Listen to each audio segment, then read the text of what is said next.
The telepathic pulse hit every sensitive mind on the Celestial Archive Station at exactly 0347 hours. Those who could feel such things described it later as a wave of ancient sorrow, mixed with desperate urgency. The Star Dragon was dying, and it had one final request. Walter Reed was mopping the floors of Archive Section 7 when the station's emergency speakers crackled to life. He paused, leaning on his mop handle as the announcement echoed through the empty corridors. All personnel with telepathic sensitivity were to report to the medical wing immediately. The dragon wanted something. Walter shrugged and went back to his work. He was just a janitor, after all. Nobody would need him for whatever important business was happening 7 levels up. The medical wing had transformed into something between a hospital and a holy site. Representatives from 17 different species crowded the observation deck, watching through reinforced glass as the massive creature lay in the center of a specially constructed chamber. The dragon's scales, which historical records described as shimmering with the light of newborn stars, had faded to a dull gray. Its breathing came in slow, labored movements that seemed to bend the air itself. Ambassador Lyra stood at the front of the gathered crowd, her 4 wings held tight against her back in a gesture of respect. She had studied the star dragons in university, written her thesis on their role in early galactic diplomacy. To see one in person, even a dying one, felt like standing before a piece of living history. When the dragon's consciousness touched her mind, she nearly fell to her knees. The message was simple. The dragon wanted to see the human who knew its name. That was all.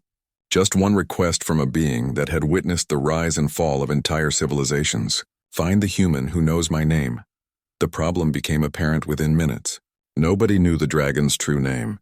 The historical archives contained references to the star dragons, descriptions of their appearances, records of their interventions in galactic conflicts, but their names had been lost thousands of years ago. The species that first encountered the dragons had gone extinct. Their languages were dead. Their records were fragments scattered across a dozen different archive stations. Lyra called an emergency meeting of the human delegation. There were 43 humans on the station, mostly researchers and technical staff. She needed to interview every single one of them. Somewhere among those 43 people was someone who knew something that the rest of the galaxy had forgotten. The interviews began immediately. Dr. Patricia Okonkwo, the senior human archaeologist, was first. She specialized in pre-contact Earth civilizations and knew nothing about star dragons. Next came the linguistics team, 3 humans who worked on translating newly discovered alien texts. None of them had ever studied dragon languages. The list continued. Engineers, medical staff, cultural liaisons, all with their own specialties, none with any connection to ancient dragon lore. By hour 6, Lyra was exhausted. Her assistant brought her a stimulant drink and an updated list of remaining humans to interview. She scanned the names, looking for anyone whose background might be relevant. Most of the remaining people were support staff. Cooks, maintenance workers, administrators. She was about to set the list aside when one name caught her attention. Walter Reed, assigned to the Ancient Language Preservation Wing for the past 3 years. Night shift maintenance. It was a thin connection, but it was something. The Preservation Wing housed some of the oldest texts in the galaxy. If there was anywhere on the station where references to star dragons might exist, it would be there. Maybe this Walter person had seen something while cleaning, had overheard researchers discussing something important. Lyra sent her assistant to find him. Walter was on his break when the message came through on his work tablet. Ambassador Lyra wanted to speak with him in conference room 12 immediately. He stared at the message, confused. In 3 years of working on the station, he had never been called to a conference room. He had never spoken to an ambassador. He checked the sender details twice to make sure it was not some kind of mistake. The conference room was smaller than he expected, just a simple table and a few chairs. Ambassador Lyra was waiting for him, looking tired but alert. She gestured for him to sit. "Mr. Reed, thank you for coming. I will be direct because time is critical. Are you familiar with the star dragons?" Walter shook his head. "Not really. I mean, I have heard the name, but I do not know much about them. Have you ever studied ancient dragon languages or mythology in your work at the Preservation Wing?" "No, ma'am. I just clean and maintain the environmental controls. I am not a researcher." Lyra's wings drooped slightly. Another dead end. But she pressed on anyway. "In your 3 years working in the Preservation Wing, Have you encountered anything unusual? Any texts or artifacts that seemed strange or out of place? Walter thought about this. He thought about his nightly routine, walking through the quiet halls of the archives after the researchers had gone home. He thought about the thousands of texts and artifacts he had dusted and cataloged. Most of it blurred together after 3 years. Then he remembered the crystals. There is this one room, he said slowly, in the lower level of the wing. It has these crystal things. The researchers say they are broken, that they cannot get any data from them. But sometimes when I am cleaning near them, I hear something. Lyra leaned forward. Hear what? It is hard to explain. Like humming, but not quite. More like a feeling that sounds like music. I started spending my breaks in that room just listening. I know it sounds strange. Can you replicate the sound? Walter hesitated. He had never tried to hum it for anyone before. It felt private somehow, like sharing something that was not meant for others. But the ambassador was looking at him with such intensity, and there was something about the urgency of the situation that made him want to help. I can try, he said. He closed his eyes and thought about the crystal chamber. He remembered the feeling of sitting in the dark, the soft vibration that seemed to come from everywhere and nowhere at once. He let the first notes rise from his chest, a low humming that resonated in a way that normal sounds did not. Lyra's comm device, still connected to the medical wing, picked up the sound. 7 levels above them, the dying dragon's eyes opened. Its scales began to pulse with faint light. Every monitoring system in the medical chamber registered a sudden spike in consciousness activity. The dragon had heard its name. 3 years earlier, Walter Reed had arrived at the Celestial Archive Station with 1 suitcase and a heart full of grief. His wife had passed 6 months before, and Earth felt too full of memories. When the posting for maintenance staff came up, he applied without really thinking about it. He needed distance. He needed empty corridors and quiet rooms where nobody knew his story. The preservation wing had been perfect for that. The researchers worked day shifts, leaving the archives completely empty by the time Walter arrived at 2200 hours. His supervisor, a efficient woman named Rodriguez, showed him the basics. Keep the environmental controls stable. Clean the reading rooms. Check the preservation units for any fluctuations in temperature or humidity. Simple work that left plenty of time for thinking or not thinking, which was what Walter really wanted. The first few weeks had been difficult. The station was strange, full of aliens whose body language he could not read and technology he barely understood.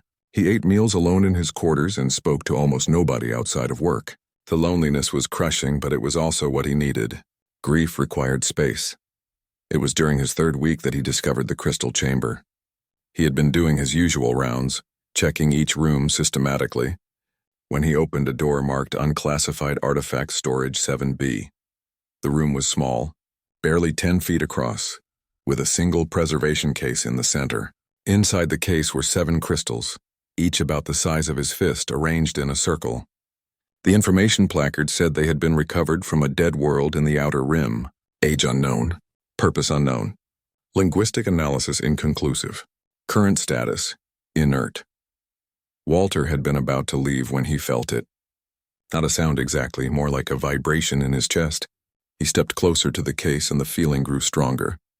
It reminded him of something, though he could not place what. He stood there for 5 minutes, just feeling that strange resonance before continuing his rounds. He found himself returning to the crystal chamber every night. At first he told himself it was just part of his routine, but he knew that was not quite true. There was something about that room that felt like comfort. The crystals were old, ancient beyond measure according to the placard, and yet they felt somehow alive, not in a biological sense, but in the way that very old things carry the weight of all they have witnessed. Walter started spending his breaks in the crystal chamber. He would sit on the floor, back against the wall, and just listen. The humming feeling grew more distinct over time. He began to notice patterns in it, rhythms that repeated. It was not random vibration. It was structured. It was intentional. By the end of his first year, Walter could hum along with the crystals. He did not understand what he was humming, had no idea if it meant anything at all, but it felt right somehow, like learning a song in a language you do not speak. The melody carried its own meaning independent of words. The other maintenance workers thought he was a bit odd, but they left him alone. Rodriguez appreciated that he was reliable and thorough. The researchers barely noticed him at all, which was fine with Walter. He had built a small, quiet life in the archives, and that was enough. Now sitting in conference room 12 with Ambassador Lyra staring at him with wide eyes, Walter realized his quiet life was about to get very complicated. "That sound you made," Lyra said carefully. "Where did you learn it?" "From the crystals in storage 7B. I told you they hum sometimes. I just learned to hum along." "Mr. Reed, those crystals have been studied by the finest xenolinguists in the galaxy. They have been analyzed with every type of scanner and sensor we have. They are completely inert. They do not make any sound at all," Walter frowned. "But I hear them every night." Lyra's comm device erupted with urgent messages. She scanned them quickly, her expression shifting from confusion to amazement. "The dragon is awake. It is trying to move. The medical team says its consciousness levels have increased dramatically." She looked at Walter. "This happened the moment you started humming." "I do not understand." "Neither do I, but the dragon does." Lyra stood up. "Mr. Reed, I need you to come with me to the medical wing. Right now."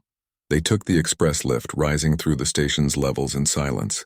Walter's mind was racing. He was just a janitor. He cleaned floors and maintained environmental systems. He sat with old crystals because they made him feel less alone. None of this made sense. "Can I ask you something?" Walter said as they passed level 4. "Of course. Why does the dragon want someone who knows its name? What difference does it make?" Lyra was quiet for a moment. "Names are important to very old beings. Not the labels we call them, but their true names. The resonance that defines who they are at the most fundamental level. For a creature as ancient as a star dragon, being known, truly known, might be the only thing that matters at the end." The lift doors opened onto chaos. The medical wing corridor was packed with people, all trying to see into the dragon's chamber. Security personnel were attempting to establish some kind of order, but nobody wanted to leave. This was history happening in real time. Professor Orinth, the Galactic Council's chief xenolinguist, intercepted them before they reached the chamber. He was a tall being with 6 arms and an expression that radiated academic authority. "Ambassador Lyra, I must protest this irregular procedure. This human has no credentials, no training in ancient languages. We should be analyzing whatever sound he produced, running it through proper linguistic databases before we allow any direct contact with the patient." The patient specifically asked for this human. "Professor, the patient asked for someone who knows its name. We have no proof this janitor actually knows anything. He produced a sound. That is all." It could be coincidence. Walter stood quietly while they argued. He understood the professor's point. What did he really know? He could hum a tune he learned from crystals that everyone else said were dead. That did not make him an expert on anything. But then he saw through the observation window into the chamber. The dragon was looking at him. Its massive eye, still bright despite the fading scales, focused directly on Walter. And in that moment, Walter felt the same vibration he felt every night in the crystal chamber. The dragon was not humming exactly, but its presence resonated at that same frequency. "It is calling me," Walter said quietly. The arguing stopped. Everyone turned to look at him. "I can feel it," Walter continued. "The same way I feel the crystals. It is the same sound." The dragon's medical team conferred briefly. Then the lead physician, a being whose species Walter did not recognize, made an announcement.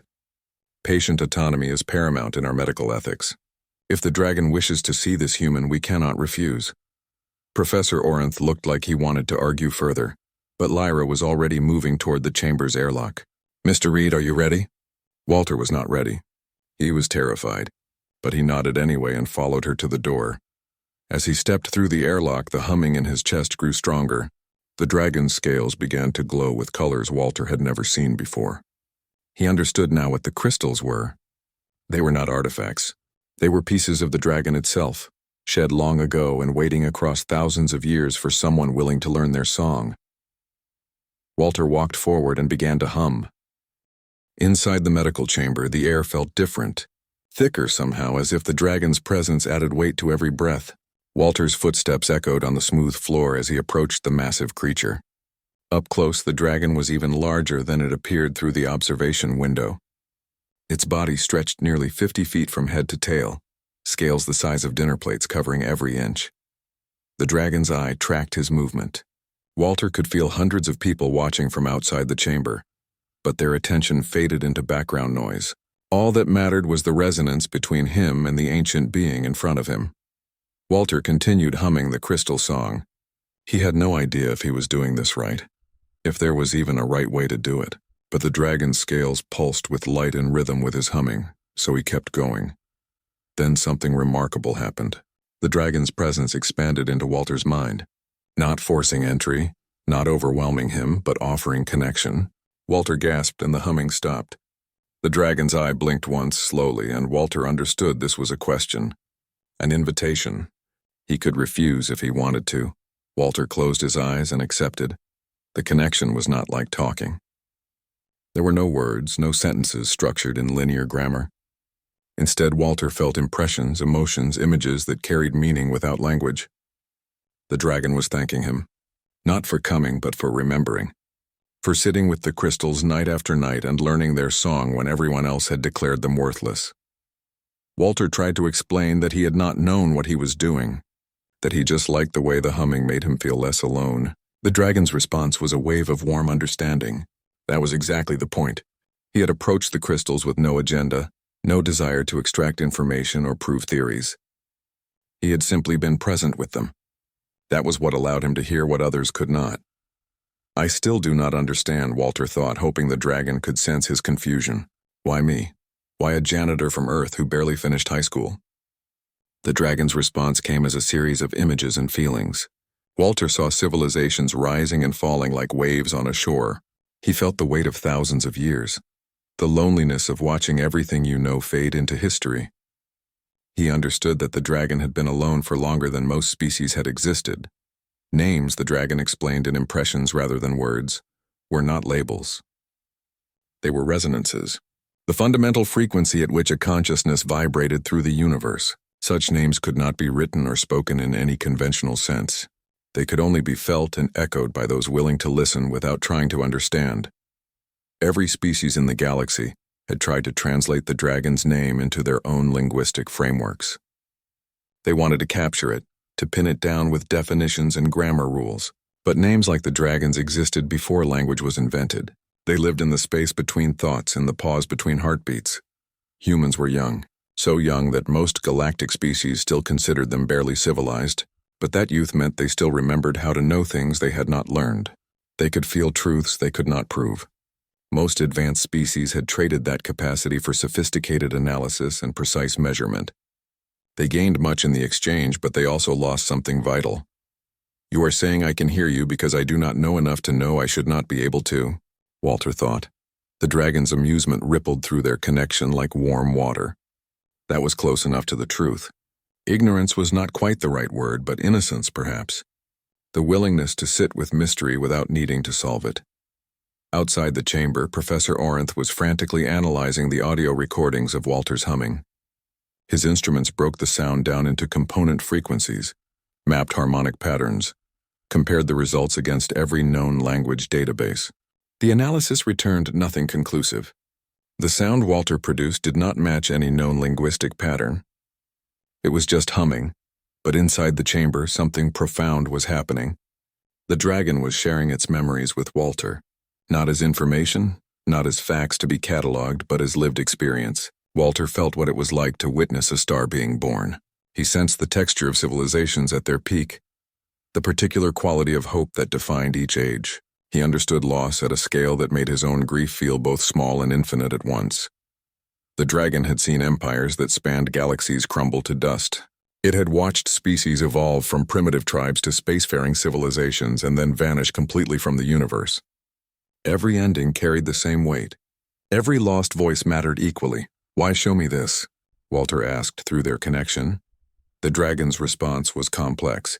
It was dying, returning to whatever cosmic force had birthed it 40,000 years ago. When it dissolved, all of its accumulated experience would dissolve with it. Not the facts, those were recorded in 1,000 different archives, but the feeling of those facts, the emotional truth of what it meant to live through such vast stretches of time, that would be lost, unless someone could hold it. Not as data, but as understanding, as remembrance. The dragon was not giving Walter information. It was giving him depth, the ability to feel the weight of ages, To understand time as something more than sequential moments. It was a gift and a burden both. And the dragon wanted Walter to understand what he was accepting. Walter thought about his small life. His work mopping floors and checking temperature gauges, the quiet nights in the crystal chamber, the grief he still carried for his wife. What would it mean to add 40,000 years of memory on top of that? But then he thought about the crystals, about how they had kept him company when he was at his lowest, about how the humming made him feel connected to something larger than his own pain. The dragon had been calling across time, leaving pieces of itself scattered through the galaxy, hoping someone would eventually learn to listen. Walter could not refuse that. Would not refuse it. He opened himself fully to the connection and let the dragon pour its experience into him. The transfer was overwhelming. Walter's body collapsed to its knees, but his mind was expanding, touching edges of understanding he had never imagined possible. He felt the birth of the galaxy, the death of stars, the fragile beauty of every civilization that ever looked up at the night sky and wondered if they were alone. When the connection finally released, Walter was crying. Not from sadness exactly, but from the weight of everything he now carried. The dragon's eye was beginning to dim again, its energy spent. But there was peace in its gaze now. Gratitude. Relief. Through their fading connection, Walter felt one last message. The dragon's name, the true name that was a frequency rather than a word, was now part of Walter's own resonance. When he hummed, he was not just repeating a song. He was speaking identity. He was saying, "I see you. I remember you. You existed and mattered." For a being that had outlived entire ages of the galaxy, that was enough. That was everything. Walter stayed on his knees beside the dragon as its breathing slowed. The scales lost their light one final time. The medical monitors showed consciousness fading. But Walter could still feel the dragon's presence, fainter now but not gone. Not truly gone, because he remembered. And in that remembrance the dragon would live on. Walter spent 3 days in the medical wing after his time with the dragon. Not because anything was physically wrong with him, but because nobody knew what else to do with him. He had been in that chamber for 6 hours. The medical staff had expected maybe 20 minutes of conversation. Then they would move him out so the dragon could rest. Instead, Walter had knelt beside the ancient creature while something impossible happened between them. The doctors ran every test they could think of. Brain scans, consciousness mapping, full neurological workups. Everything came back normal. Walter's biology showed no changes. But something had definitely changed. Everyone who interacted with him could feel it. He moved differently now, with a careful deliberation that had not been there before, as if he was aware of weight that others could not see. Ambassador Lyra visited him on the second day. She found him sitting by the window in his assigned medical room, staring out at the stars. "How are you feeling, Mr. Reed?" "I do not know how to answer that," Walter said honestly. "I feel like myself, but also like there is someone else's lifetime sitting in my head. Not memories exactly, more like echoes." Lyra sat in the chair across from him. "Can you describe what happened in the chamber?" "For the official record," Walter tried. He talked about the connection, about the way the dragon communicated through feelings instead of words. He explained how it felt to experience 40,000 years of existence compressed into a few hours. But even as he spoke, he knew his words were inadequate. Language was too small for what he had experienced. "The dragon gave me something," Walter said finally, "but I do not know what I'm supposed to do with it." "What did it give you?" "Understanding, maybe? Or perspective. I look at things now and I feel their age. Not just how old they are, but what that age means. Like this station. It is only 200 years old, which seemed ancient to me before. But now I can feel how young it is. How temporary. Everything feels temporary now." Lyra was quiet for a moment. "Does that frighten you?" "No," Walter said, surprising himself with the truth of it. "It is sad but not frightening. More like being let in on a secret. Everything ends, but everything also matters. The dragon wanted me to understand that." News of what happened had spread throughout the station. By the third day, Walter could not leave his room without running into researchers who wanted to interview him. Professor Orinth led a delegation of xenolinguists demanding that Walter submit to consciousness scanning. They wanted to map whatever the dragon had transferred to him, to preserve it in their databases. The dragon's knowledge belongs to the entire galactic community, Professor Orinth insisted during one particularly tense meeting. It cannot be hoarded by one individual, especially one without the training to properly interpret it. It is not knowledge, Walter tried to explain. It is feeling, experience. I do not know how to give you that. Then we must extract it scientifically. There are procedures for this. Memory mapping, consciousness transfer protocols. We can copy what is in your mind and preserve it properly. Walter felt something stir in his chest. The dragon's presence, faint but distinct, recoiled at the idea. This was not information to be extracted and archived. It was gift given in trust, meant to be held by a living consciousness willing to carry its weight. No, Walter said quietly. I am sorry, but no. This was given to me, and I will not let you treat it like data to be downloaded. The room erupted in protests. Lyra tried to restore order while various council members argued about protocols and precedents. Walter stood up and walked out. He was done explaining himself to people who would never understand. He went back to the crystal chamber. It was the first time he had been there since everything changed. The preservation case sat in the center of the room exactly as he remembered it. But when he approached the crystals now, they looked different. He could see them for what they really were. Not broken artifacts, but seeds. Pieces of the dragon scattered across the galaxy, waiting for someone to learn their song. Walter sat on the floor and hummed. The crystals responded, glowing with soft light. But the song was different now. Richer somehow, with harmonics that Walter had never heard before. The dragon's essence in his mind was teaching him deeper layers of the name. He was learning to speak it more fully. The door opened behind him. Walter turned, expecting to see security coming to drag him back to the medical wing.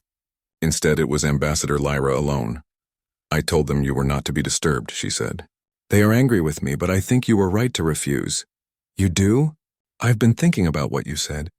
About the difference between knowledge and understanding, between data and wisdom. Lyra folded her legs and sat on the floor beside him. The dragon did not give you information. It gave you the ability to feel what it felt. That cannot be transferred to a database because databases do not feel anything. I am glad someone understands. I am not sure I fully understand, Lyra admitted, but I am trying to. Can I ask you something? What do you think the dragon wanted you to do with this gift? Walter thought about that. He had been so focused on protecting what he had been given, he had not considered the purpose behind it. The dragon was lonely, Walter said slowly. It was the last of its kind. When it died, there would be no one left who remembered what it was like to be a star dragon. Not really remembered, not in a way that mattered. I think it wanted someone to witness, to hold space for its existence even after the body was gone. A living memorial. Yes, not a statue or a database entry. Something alive that carries the weight of what was lost. Lyra was quiet for a long time. There are millions of extinct species in the galaxy. Billions of individual beings whose lives have been forgotten. The archives preserve their languages, their art, their technology, but not what it felt like to be them. Not the emotional truth of their existence. No, Walter agreed. That dies with them. Always. Unless someone learns to do what you do, to sit with the remnants and listen, to remember not just facts but feelings. An idea was forming between them, not fully articulated yet but taking shape. Walter had been changed by the dragon's gift. He could not go back to being just a janitor who mopped floors. But he also did not want to become a research subject, prodded and analyzed until whatever the dragon gave him was reduced to data points. What if I just kept doing what I was doing? Walter said, sitting with the old things in the archives, learning to listen to them. But now I would understand what I was listening for. You would be a witness. A keeper of remembrance is something like that. I do not have the words for it, Lyra smiled. Neither do I, but I think we should try to find them. Because if you can do this, if you can learn to remember in this way, maybe others can learn too. Not everyone will have the gift. But some might. And those fragments of remembrance held by living minds willing to carry them might be the only way to truly honor the dead. Walter hummed the dragon's name again. The crystals pulsed with light. Somewhere in the resonance between his voice and their response, the dragon's essence stirred. Not alive, but not completely gone either. Held in the space between memory and presence, witnessed and remembered. I can try, Walter said. I do not know if I will be any good at it. But I can try. That is all anyone can do, Lyra replied. The dragon chose well. Not the most educated mind in the galaxy, but the most patient heart. That matters more than we realized. 2 weeks after the dragon's death, the Galactic Council held a formal memorial service. Representatives from every member species gathered in the station's ceremonial hall. They gave speeches about the dragon's contributions to galactic peace, its role in mediating ancient conflicts, its place in the historical record. Everything was proper and respectful and completely missing the point. Walter attended because Lyra asked him to, but he left halfway through. He could not stand listening to people talk about the dragon, as if it was a historical figure rather than a living being who had loved and grieved and hoped. They were already turning it into mythology, into something safely distant and academic. He went back to the archives and sat with the crystals. This had become his ritual. Every night after his maintenance shift, he would spend an hour in the crystal chamber humming the dragon's name and feeling its presence. The dragon was dead, its body cremated according to ancient star dragon customs, its ashes scattered in the gravity well of a nearby star, but something remained. Not a ghost exactly, more like a resonance that refused to completely fade. The door opened. Walter looked up, expecting Lyra. Instead, it was Professor Orinth. "May I join you?" the professor asked. Walter gestured to the floor. Orinth sat, arranging his 6 arms in a posture that Walter had learned meant respectful attention. "I owe you an apology," Orinth said. "I have spent the past 2 weeks analyzing the recordings of your time with the dragon, trying to decode what happened, to find some scientific explanation for the connection you shared. I have found nothing. Every analysis comes back inconclusive. The sound you produce is just sound. The dragon's responses show no patterns I can identify. By every measure, I know what happened between you should be impossible. But it happened anyway. Yes. And I have come to realize that my inability to measure it does not make it less real. It makes my measurements inadequate." Orinth paused. "I attended the memorial service today." "Did you?" "For a little while. It felt hollow to me. We were speaking about the dragon as if it was a concept rather than a person. I kept thinking about what you said, about remembrance versus knowledge. We have preserved everything the dragon did, but nothing of who it was." Walter hummed softly, a few notes of the dragon's name. The crystals responded with their gentle glow. "Can you teach me to hear that?" Orinth asked. "I do not mean scientifically. I mean truly hear it, the way you do." "I do not know if it can be taught," Walter said honestly. "I did not learn it on purpose. It just happened because I spent time sitting here without any agenda. Then teach me to sit without agenda. I am willing to try." Over the next week, Orinth became a regular visitor to the crystal chamber. He would finish his research duties and come sit with Walter in silence. At first, he fidgeted constantly, his academic mind trying to analyze and categorize everything. But gradually, he learned to simply be present, to listen without trying to understand. On the 8th night, Orinth gasped softly. "I felt something, just for a moment, like a vibration in my chest." "That is how it starts," Walter said. Word spread among the station's researchers. The idea that Professor Orinth, one of the most rigorous scientists in the galaxy, was taking lessons and sitting quietly from a human janitor was too intriguing to ignore. More people started showing up at the crystal chamber. Not everyone could feel the resonance, but some could. A young linguist from the Harmony Collective, an elderly archivist who had worked in the preservation wing for 30 years, a medical technician who had helped care for the dragon in its final days. Walter found himself leading informal sessions. He would sit with a text or artifact from the archives and invite others to sit with him. He did not lecture or explain. He just created space for people to be present with the old things, to listen for echoes of the consciousnesses that created them. Not everyone understood. Many researchers dismissed the sessions as unscientific mysticism. But those who attended found something valuable in the practice. They began to relate differently to their work. A historian studying an ancient treaty started to feel the fear and hope of those who negotiated it. An archaeologist examining pottery fragments sensed the pride of the craftsperson who shaped them. The archives were becoming less like museums and more like sacred spaces where the dead could still be felt. Lyra proposed an idea to the human delegation. What if they created a formal position within the archives? A keeper of remembrance, someone whose job was not to analyze or catalog but simply to witness, to sit with the forgotten things and hold space for their existence. The proposal met resistance from the council's academic committee. They argued it was too subjective, too unmeasurable. How would they evaluate success? What metrics would they use? But the human delegation pushed back. Not everything of value could be measured. Some things required faith that presence and attention mattered even when they produced no tangible data. The debate continued for weeks. Meanwhile, Walter kept working his maintenance shift and leading his sitting sessions. He was not trying to prove anything or change anyone's mind. He was just doing what felt right. Then something unexpected happened. A delegation arrived from the Chorus worlds, a cluster of planets known for their philosophical traditions. They had heard about Walter's practice and wanted to learn from him. They brought with them fragments of their own lost history, artifacts from civilizations that had disappeared thousands of years before the Chorus people achieved spaceflight. "We have preserved these items," their leader explained, "but we do not understand them. We have studied them for generations with no success. We wonder if your method might help." Walter agreed to try. He sat with a crystal sphere that supposedly contained the memories of a dead species. The Chorus scholars had analyzed it with every instrument they possessed and found nothing. But when Walter held it and hummed softly, the sphere began to glow. Images appeared in its depths, not clear enough to provide historical data, but clear enough to convey emotion. Whoever made the sphere had been afraid. They knew their civilization was ending and wanted to leave something behind. A message that said, "We were here, we mattered." The Chorus scholars wept. They had been searching for information, for facts about the lost species. But this feeling, this emotional truth, was more precious than any historical record. They understood now what their ancestors had been trying to preserve. News of the incident spread.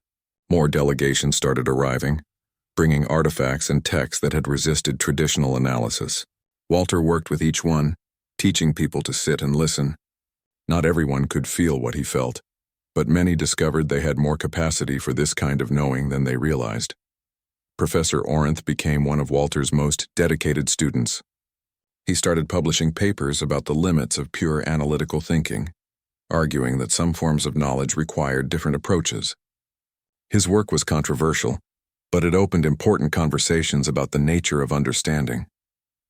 6 months after the dragon's death, the Galactic Council officially approved the position of Keeper of Remembrance. Walter was offered the role, with full recognition as a specialized form of archival work. He accepted with one condition. He wanted to continue his maintenance duties as well. Mopping floors and checking environmental controls kept him grounded. It reminded him that the most important work was often the quietest, done by those who sought no recognition.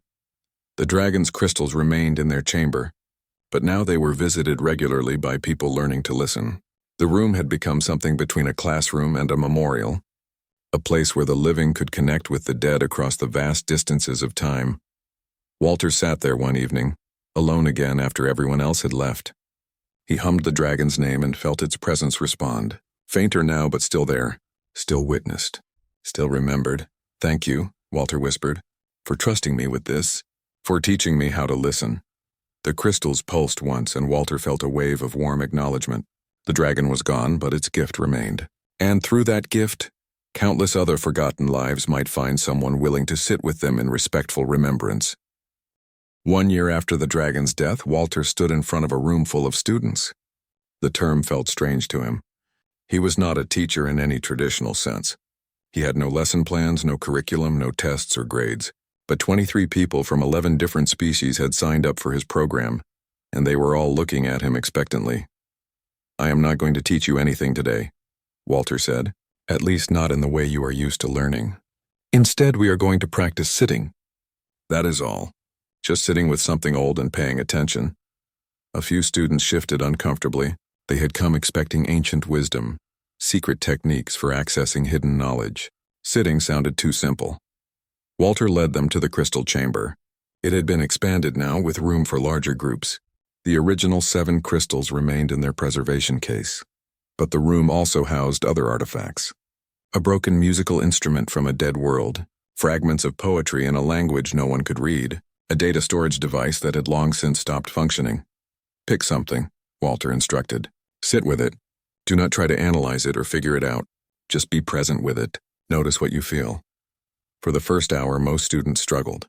Their minds were trained to categorize, to problem solve, to extract information. Simply being present with an object felt frustratingly passive. But Walter was patient. He sat with the dragon's crystals and hummed softly, creating a space of calm attention that gradually spread through the room. By the second hour, something shifted. A student from the Crystal Lattice Collective gasped softly. She was holding the broken instrument and tears were streaming down her face. "What do you feel?" Walter asked gently. "Joy," she whispered. "Whoever made this loved music so much. I can feel how happy they were when they played it. Even though I do not know what it sounded like, I can feel the emotion of the music." Others began to report similar experiences. Not information, but impression. Not facts, but feelings. They were learning to touch the emotional residue that clung to old things, the echoes of the consciousnesses that created them. The program grew. What started as 23 students became 50, then 100. People came from across the galaxy to learn Walter's method. Not all of them succeeded. Some minds were too rigid, too focused on measurable outcomes. But those who could learn found their relationship to history fundamentally changed. They stopped seeing the past as dead data and started experiencing it as a living presence that shaped the present. Walter trained new keepers, people who would go to other archives, other worlds, and practice remembrance. Each keeper developed their own style, their own way of sitting with the forgotten. But they all shared the core understanding that the dragon had given Walter. Presence and attention were forms of love, and love was what kept the dead from being truly lost. The archives themselves began to change. New sections were designated as remembrance halls, spaces where people could sit with artifacts and texts not to study them, but simply to be with them. These halls became unexpectedly popular. People who had lost loved ones would come and sit in the presence of ancient things, finding comfort in the continuity of memory across time. Grief and remembrance were universal, it turned out. Every species understood the need to witness and honor what was gone. Professor Orinth published a groundbreaking paper about the neural correlates of deep listening. He had finally found a way to measure what Walter did, tracking the brain patterns associated with receptive attention versus analytical thinking. The paper argued that both modes were necessary for complete understanding, and that galactic education had overemphasized analysis at the expense of reception. It was controversial, but it started important reforms in how the Council approached knowledge preservation. Lyra was promoted to head of the archive station. One of her first acts was to officially rename it. The Celestial Archive Station became the Hall of Remembrance and Preservation, acknowledging both functions as equally important. She made sure Walter had whatever resources he needed for his work, protecting him from those who still wanted to treat him as a research subject rather than a practitioner of a valid discipline. On the anniversary of the dragon's death, the station held a very different kind of memorial service. Instead of speeches and formal ceremonies, they held a galaxy-wide moment of silence.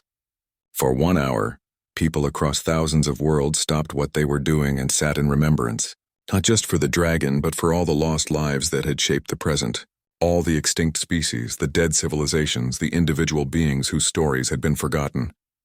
Walter spent that hour in the crystal chamber, surrounded by his students and fellow keepers. They hummed together, a harmony of voices speaking the dragon's name in the way it was meant to be spoken, as feeling rather than words, as presence rather than information. The dragon's essence, which had been fading over the months, strengthened for a moment. Walter felt a surge of gratitude that was almost overwhelming. The dragon had taken a risk, giving its accumulated experience to a simple janitor with no credentials or training. But the risk had paid off. Its gift had not died with Walter. It had spread, multiplying through every person who learned to sit and listen. The dragon's remembrance was no longer held by one human. It was held by a community, a movement, a new way of relating to history. After the hour of silence ended, people began sharing stories, not about the dragon specifically, but about their own experiences with remembrance. A researcher talked about sitting with a child's toy from an extinct species and feeling the parent's love embedded in its creation. A trader described holding a coin from a collapsed economy and sensing the hope of people who believed their civilization would last forever. A medical technician shared how presence with dying patients had become easier after learning Walter's techniques, how she could now hold space for grief without trying to fix or explain it. Walter listened to all of this with quiet amazement. He had not set out to start a movement. He had just been a lonely man sitting with crystals because they made him feel less alone. But sometimes the most important changes came from the smallest actions. Sometimes paying attention was revolutionary. As the gathering wound down, Walter found himself alone with the crystals one last time. He sat in his usual spot back against the wall and began to hum. The dragon's name had become part of his own internal rhythm now. He could not imagine not carrying it. "I hope I did right by you," Walter whispered to the crystals. "I hope this is what you wanted." The response came not as words, but as a feeling of deep peace. The dragon had spent 40,000 years witnessing the rise and fall of civilizations, accumulating a weight of memory that no one else could understand. In giving that weight to Walter, it had finally been able to let go. To trust that remembrance would continue without it. To rest. Walter felt tears on his face, but they were not sad tears. They were the tears that came from being part of something larger than yourself. From understanding, even briefly, the vast sweep of time and your small but meaningful place within it. He stood up slowly. His shift was starting soon. Floors needed mopping, environmental controls needed checking, the quiet, essential work that kept everything running. He was still a janitor, and that still mattered. The dragon had not chosen him despite his ordinary job. It had chosen him because of it. Because he understood that the most important work was often invisible, done by people who expected no recognition. Walter left the crystal chamber and walked through the archives toward his equipment locker. The halls were full of researchers and students all going about their work. Some of them nodded to him as he passed. Others were too focused on their own tasks to notice. That was fine. Walter did not need to be noticed. But he carried with him in every step the weight of 40,000 years. The dragon's gift. The responsibility of remembrance. The understanding that every moment mattered because someone was willing to witness it.